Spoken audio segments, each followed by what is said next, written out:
M'dzina la Atate ndi la Mwana ndi la Mzimu Woyera. Amen. Nali tsiku limene Mulungu walipanga, tiyeni tikondwe ndi kusangalala. Mulungu Atate amphamvu zonse, ifanano lero la Mulungu la pa 15 pa chaka, lero pa 14 July 2024, tifuna tikuthokozeni chifukwa cha mphatso ya moyo imene mwatipasa. Tikuyamikani chifukwa cha zaulere zosiyanasiyana zimene mmapereka kwa ife ana anu, ndipo tikuthokozani chifukwa cha mawu amene mwatipasanso tsiku la lero kuti atithandize kuzamisa moyo wathu wauzimu. Mukutikumbutsa kuti munatilenga kukhala anthu oyera mtima ndi opanda cholakwika pamaso panu, ndipo mudatisankha ndinu kuti ifeyo tikhale anthu oyera mtima ndi opanda cholakwika. Ndipo mutatisankha munafuna kuti tikutumikireni munjira zosiyanasiyana, monga momwe tikumvera Uthenga Wabwino tsiku la lero kuti munatuma ophunzira anu awiriawiri kugwira ntchito imene mafuna kuti angakwaniritse, makamaka pothandiza anthu ena osiyanasiyana kuti akhale pafupi ndi Mulungu. Ndipo mukutikumbutsanso kudzera mawu athu oyamba kuti pamene tikugwira ntchito ngati imeneyi tizakumana ndi mikwingwirima zoopsa zosiyanasiyana. Izi zisatikhumudwitse, koma nthawi zonse tikumbukire cholinga chanu chimene mwatituma kuti tikwaniritse uthenga wanu tikufikisa ponseponse. Mukhale nafe tsiku la lero, mutidalitse komanso mutiteteze ku zoopsa zosiyanasiyana. Mwa Yesu Khristu Ambuye athu. Amen. M'dzina la Atate ndi la Mwana ndi la Mzimu Woyera. Amen. Mawu oyamba akuchokera m'buku la Prophet Amos, mutu 7 ndi 12 mpaka 15. Amene akutiwerengera mawu oyamba ndi a George Matambo kuchokera ku M'busa Wabwino Msanje Parish Diocese ya Chikwawa. Mawu achiwiri akuchokera mu kalata ya Paulo oyera kwa Aefeso, mutu 1 ndi 3 mpaka 14. Amene akutiwerengera mawu achiwiri ndi a Faith Rose Mawaya kuchokera ku M'busa Wabwino Msanje Parish mu Diocese ya Chikwawa. Mawu amthenga wabwino akuchokera mu mthenga wabwino wa Mariko Woyera. Mariko mutu 6 kuyambira ndime ya 7 kulekeza ya 13. Amene akutiwerengera mawu amthenga wabwino komanso kutigawira mawu ndi Reverend Father Stephen Likucha kuchokera ku St. Ignatius Parish, Malawi Police Headquarters, Area 30, mu Archdiocese ya Lilongwe. Mawu oyamba. Mawu ambuku la mneneri Amosi. Panali wansembe wina dzina lake Amaziya.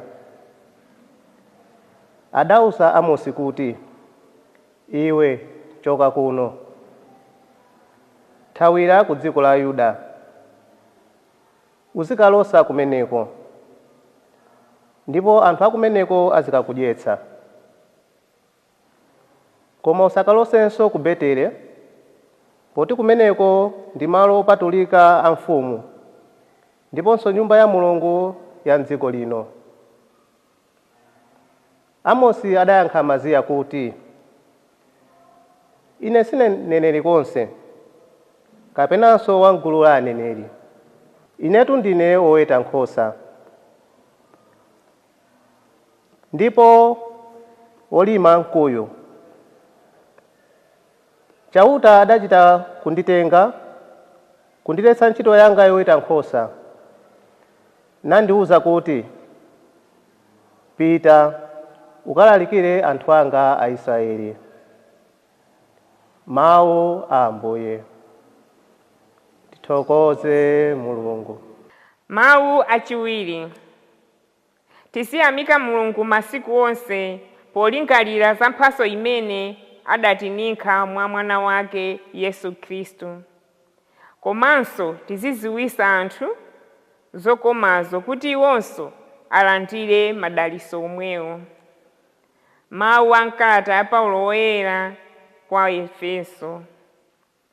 Tiyamike Mulungu, Atate a Ambuye athu Yesu Khristu. Mwa Khristu iye adatipasa madalitso onse auzimu kumwamba. Mulungu asanalenge dziko lapansi, adatisankhuliratu mwa Khristu kuti tikhale oyera mtima ndi opanda cholakwa pamaso pake. Chifukwa chotikonda, adakonzeratu kuti mwa Yesu Khristu atilandire ngati ana ake. Adachita zimenezi chifukwa adafuna kutero mwakukoma mtima kwake. Adafuna kuti tizitamanda ulemu wake chifukwa adatikomera mtima kupambana, pakutipasa mwana wake okondedwa ngati mphatso yaulere. Ndi imfa ya mwana wakeyo Mulungu adatipulumutsa, adatikhululukira machimo athu. Nzazikuludi mphatso zaulere zimene Mulungu adatipatsa mochuluka. Mwaluntha ndi nzeru adatiululira chifuniro chake chimene kale chinali chobisika.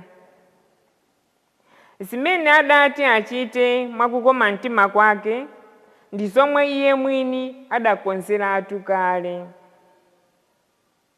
Chimene Mulungu adalongosola kuti achite itakwana nthawi nchakuti asonkhanise pamodzi mwa Khristu zinthu zonse zakumwamba ndi zapansi pano. Paja Mulungu amaongolera zinthu zonse monga momwe iye wafunira ndi mmene wasimikizira. Iye adatisankhiratu mwa Khristu kuti tikhale ake. Adazikonzeratu kuti ziyenera kukhala choncho.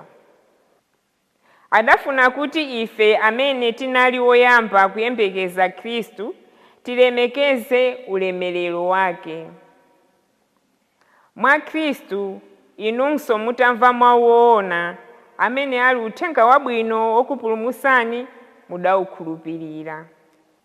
N'chifukwa chake Mulungu adakusindikizani ndi chidindo chosimikizira kuti ndinu akedi pakukupatsani Mzimu Woyera amene iye adalonjeza. Mzimu Woyerayo ndiye chikole chosimikizira kuti tizalandiradi madalitso onse amene Mulungu adalonjeza pakupatsa anthu ake.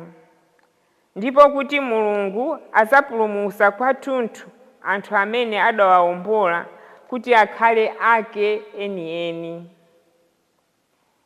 Cholinga cha zonsezi ndi chakuti tilemekeze ulemerero wake. Mawu a Ambuye. Tithokoze Mulungu. Ambuye akhale nanu. Uthenga wabwino monga adalembera Mariko Oyera.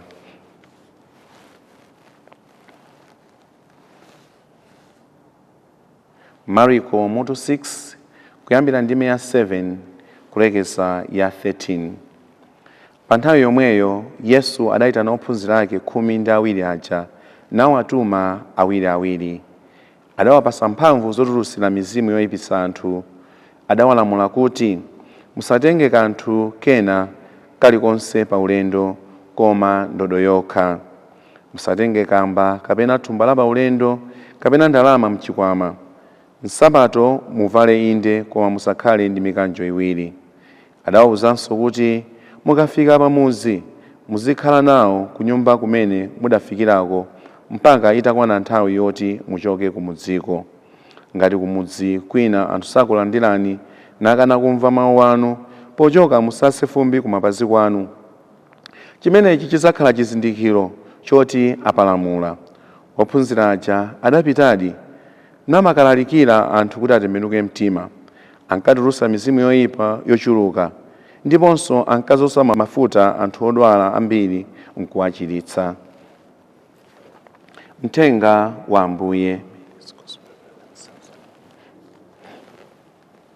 Abale ndi alongo okondeka mwa Ambuye, lero la Mulungu la pa 15 pa chaka pa 14 July 2024 Mulungu afuna atikumbutse kuti sindife anthu amba. Ndife anthu odalitsika, ndife anthu opatulika. Ndife anthu amene Mulungu anatisankha mwa njira yapadera kuti tichite kufuna kwake. Ndipo ngati ana a Mulungu tikuyenera pa moyo wathu wa tsiku ndi tsiku kumanyadira zaulere zimene Mulungu anasiya mwa ife, kumanyadira chipulumutso chimene Mulungu anachisiyiratu mwa ife, kumanyadira madalitso ozama amene Mulungu adasiya mwa ife. Tikumva kuchokera mu kalata ya Paulo oyera kwa Efeso, omwe ndi mawu athu achiwiri a tsiku la lero, kuti Mulungu asadalenge dziko lapansi adatisankhiratu mwa Khristu kuti tikhale oyera mtima ndi opanda cholakwa pamaso pake. Mulungu asadalenge dziko lapansi adatisankhiratu mwa Khristu kuti tikhale anthu oyera mtima ndi opanda cholakwa pamaso pake. Before the foundation of the world, God chose us to be holy and blameless in Christ. Before the foundation of the world, God chose us to be holy and blameless in Christ. Awa ndi mawu akulu, mawu ozama, ona kuti azitithandiza pa moyo wathu wa tsiku ndi tsiku kuti sindife anthu amba. Ndife anthu amene Mulungu anatikondera kwambiri, ndife zolengedwa za Mulungu zimene Mulungu anafuna kuti tikhale pafupi ndi Iyeyo. Mulungu muchingaliro chake, in his intention to create the world, adaona kuti pakhalenso anthu, koma anthu awa akhale anthu oyera mtima, akhale anthu olungama, akhale anthu opanda cholakwika china chilichonse pamaso pake. Ndipo anthu akewo zolengedwa zakezo ndi ifeyo. Ichi ndi chimene Mulungu anakonza. Mwina ndi chifukwa chake Mulunguyo potilenga, tikamawerenga Genesis mutu woyamba ndi 26-27, anatilenga mu chifaniziro chake kunena kuti ifeyo ngati anthu tisunge kuyera, kulungama kumene Mulungu adafuna pachiyambi pomwe, kunena kuti munthu amene adzalengedwe azakhale oyera mtima ndi opanda cholakwika china chilichonse pamaso pa Ambuye Mulungu. Choncho inu ndine Mulungu adatisankhiratu mwa Yesu Khristu kuti tikhale anthu oyera mtima ndi opanda cholakwika china chilichonse pamaso pa Iyeyo, komanso pamaso pa anthu onse. Kalata ya Paulo oyera kwa Efeso imationetsa kukoma mtima komanso chifundo chachikulu, chifundo chopanda malire chimene Mulungu anaonetsa kwa anthu ake. Ndipo passage yake imodzi mwa iyo ndi imene iyi kunguyamba tikamawerenga mutu woyamba, tikamawerenga mutu wachiwiri, tikumva za Mulungu amene ali ndi chifundo chodzaza, chifundo chopanda malire kwa anthu ake. Ndipo apa zikuonetsera kunena kuti Mulungu anachitira munthu chifundo, anamukondera kwambiri, anamuonesera chikondi, ponena kuti munthu akhale opanda cholakwika, munthu akhale oyera mtima pamaso pa Ambuye Mulungu nthawi iliyonse. Inuyo ndine Mulungu anatisankha kuti tikhale chonchi, anatipatula kuti tikhale chonchi. Mulungu anafuna kuti zochitika zathu zonse zizilowera kwa Mulungu amene Iyeyo ali woyera mtima, Iyeyo amene ali opanda cholakwika. Ndi chifukwa chake tikakhala tikupanga zolakwika zosiyanasiyana, china chake chimatisusa pa moyo wathu wa tsiku ndi tsiku, chifukwa ndi chosusana ndi moyo wathu. Chosusana ndi zimene Mulungu anafuna kuti zikhazikike mwa ife, nchosusana ndi zimene Ambuye Yesu akufuna. Chifukwa chake ifeyo pa moyo wathu wa tsiku ndi tsiku tizionesesa kuti tikupanga zinthu zolondola, zinthu zoyenerera, zinthu zimene zingathe kumkomera Mulungu nthawi iliyonse. Tikumva kuchokera mu Uthenga Wabwino kuti Ambuye Yesu akutuma ophunzira ake awiri kukagwira ntchito. Azitituma kumalo kwina kosiyanasiyana, mwina ngati ansembe, asistere, abrother, komanso ngati akhristu, kukathandiza mtundu wa anthu kuti ukhale ndi moyo wabwino. Ophunzira awa anatuma kukachiritsa anthu odwala, kukachotsa mizimu yoyipa ya anthu osiyanasiyana, ndipo iwo anakagwira ntchito m'malo mwa Yesu Khristu, kumalo kumene Yesu Khristu anayenera kupitako. Ifeyonso tatumidwa kukachita chimodzimodzi. Lolemba likubwerali pa 15 Julayi, maepiskopi osiyanasiyana amayiko a Zambia, Malawi ndi Zimbabwe akhala kubwera kuno ku Malawi. Iwonso ngati anthu otumidwa afuna apitirize kufalitsa uthenga osiyanasiyana kunena kuti anthu alandire chipulumutso cha Ambuye Mulungu. Msonkhano wawo uyamba lachiwiri ikazatha nsembe ya misa ku St. Ignatius Catholic Parish uku ndi Lilongwe Archdiocese ku National Police Headquarters ku Area 30. Ndipo misa imene ikazayamba ndipo iwo azanyamuka kupita kusalima komwe msonkhano umenewu ukayambe. Ukayamba lachiwiri mpaka na lachinayi, lachisanu maepiskopi ambiri azakhala kubwerera, lachisanu limene zakhala pa 19 Julayi. Iwo ngati anthu otumidwa maepiskopi athu, asogoleri athu akutionesa chisanzo kuti monga Ambuye Yesu anatuma awiri kupita ku malo osiyanasiyana kukagwira ntchito, iwowanso akubwera kuno kuzapitiriza msonkhano wawo kuti ntchito ya Ambuye Mulungu maiko a Zambia, Malawi komanso Zimbabwe ikhale ikuyenda popanda chovuta china chilichonse. Monga adamvera mawu athu oyambirira, mneneri Amos pamene ankagwira ntchito yake anayamba kulalikira ku Bethlehem, ndipo kumeneko wansembe wina amene samagwirizana ndi zimene Amos amachita anamuyitana. Wansembe amene zina lake anali Amaziya anamuyitana kuna kuti iwe mneneri wabwera kuno, koma usalosere kunoko zinthu ayi, nyamuka uzipita kwanu uzikalosera kumeneko. Ndipo Amosi amene anali akugwira ntchito ngati mlimi, ngati oweta nkhosa, oweta ziweto zosiyanasiyana, akumuuza Amaziya kuna kuti ine ndinali wabize, ndinali wotanganidwa, ntchito yanga sinali yolalikira ayi, ndi Mulungu amene anandiyitana ku ubusa wanga, ku ulimi wanga, kuna kuti ndiyambe kugwira ntchito imeneyi yothandiza ana a Israeli kubwereranso kwa Ambuye Mulungu. Ndiye musandilese. Chifukwa cha ichi ndikhala ndikupitirizabe ineyo kulalikira kuna kuti anthu asinthike.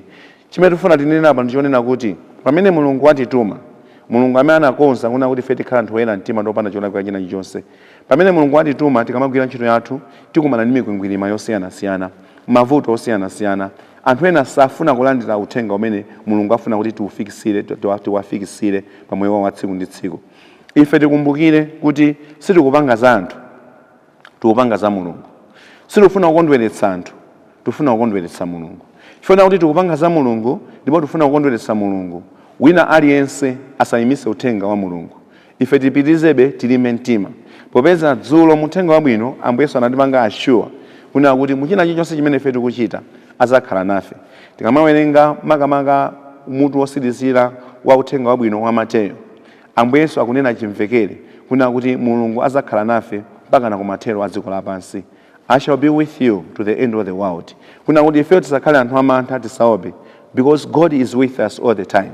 Mulungu azakhala nafe, amakhala nafe pamene tikugwira ntchito yake. Choncho ifeyonso tisakhale anthu amantha pamene Mulungu watipasa uthenga, watituma kuna kuti tiwafikisire anthu, chifukwa Mulungu ali nafe. Mneneri Amosi sanaope, anagwira ntchito yake popanda chovuta china chilichonse. Ndipo kuchokera kwa mneneri Amosi tikuphunziranso kuna kuti Mulungu amatuma anthu amene ali otanganidwa kuti akagwire ntchito yake.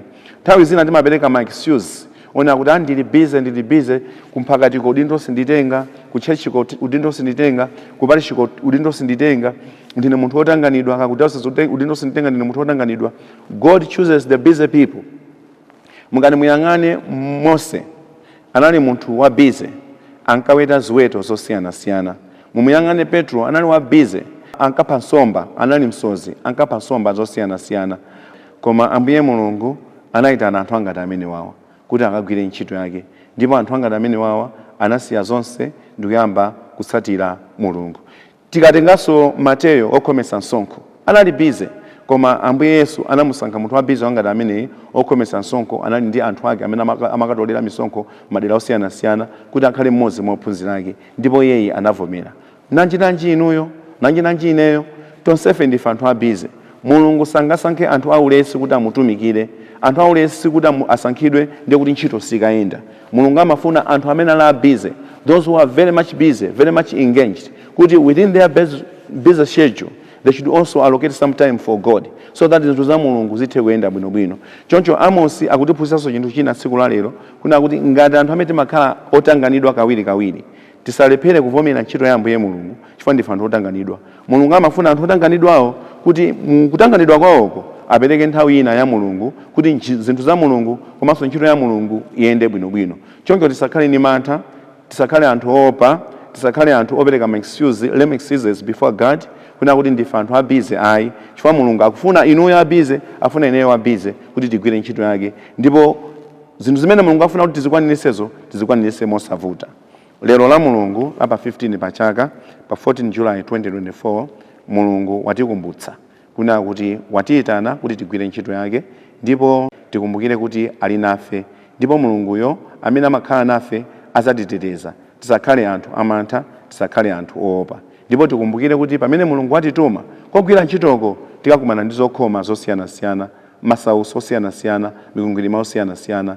Ife tisaope, tigwirebe ntchito chifukwa Amosi anakumana nazo pamene anthu ena amamususa makamaka Amazaya kuna kuti achoke kudera kuno apite kudera kwina chifukwa kumeneko anthu uthenga asaulandira. Koma Amosi anena kuti apitizabe kusiya komanso kupereka uthenga wa Ambuye Mulungu kuti anthu atembenuke. Tizakumana ndi zokhoma zangati zimenezi kuchokera m'mabanja mwathu, kumalo kumene timagwira ntchito, malo amene timacheza ndi anzathu. Koma ife tisafoke, tisabwerere mbuyo, tipitirizebe kuwatumikira anthu chifukwa chimene Mulungu akufuna ndichonena kuti abale athuwo, anzathuwo, mwamuna wathuyo, mkazi wathuyo, ana athuwo, makolo athuwo, anzathu amene timagwira nawo ntchito ndi kucheza nawo atembenuke, ayambe kuchita zinthu zimene Mulungu akufuna. Chisanzo ndapereka kale ndi chimene maepiskopi athu aku Zambia, Zimbabwe komanso Malawi afuna achite pa msonkhano wawo kuno ku Malawi kuyambira pa 15 Julayi mpaka pa 19 Julayi kulimbikitsa umodzi kuna kuti tisakhale anthu ofowoka ndi amantha pogwira ntchito ya Mulungu, koma nthawi zonse tilimbikire kufalitsa uthenga wa Ambuye Mulungu. Msonkhano umene ukhala wachiwiri utatha msonkhano woyambirira umene unachitika ku Zambia 2020 ndipo msonkhano ukubwerawo uzachitikira ku Zimbabwe. Ambuye apitirize kutisamalira, kutisogolera komanso kutidalitsa ndi kutiteteza pa moyo wathu wa tsiku ndi tsiku kuti ntchito yake ya Ambuye Mulungu tigwire moyenerera. Tipemphere. M'dzina la Atate ndi la Mwana ndi la Mzimu Woyera. Amen. Atate amphamvu zonse ndi amuyaya, ife ana anu lero la Mulungu la pa 15 pa chaka pa 14 July 2024 tikuti zikomo kwambiri. Mwatisamalira, mmatisogolera, mmatiteteza, mmatichiza pamene tadwala, mmatipasa zosowa zathu pamene tikusowekera kutero, ndipo mmatipasa zaulere zosiyanasiyana pa moyo wathu wa tsiku ndi tsiku. Kudzera mwa Mzimu wanu Woyera, pitirizani kutithandiza ife ana anu kuchita kufuna kwanu, kuvomera kuyitanidwa kwanu ndi kugwira ntchito mopanda mantha monga momwe mneneri Amosi anachitira. Tikumbukire nthawi zonse kuti munatisankha kuti tikhale anthu oyera mtima ndi opanda cholakwika pamaso panu, ndipo tizisunga zinthu zangati zimenezi kuti tipitirize kugwira ntchito yoyenerera pamaso panu komanso pamaso pa anthu onse. Ulemu ukhale kwa Atate ndi kwa Mwana ndi kwa Mzimu Woyera, monga panali poyamba ndi tsopano ndi masiku onse ndi pa nthawi zosatha. Amen. M'dzina la Atate ndi la Mwana ndi la Mzimu Woyera. Amen.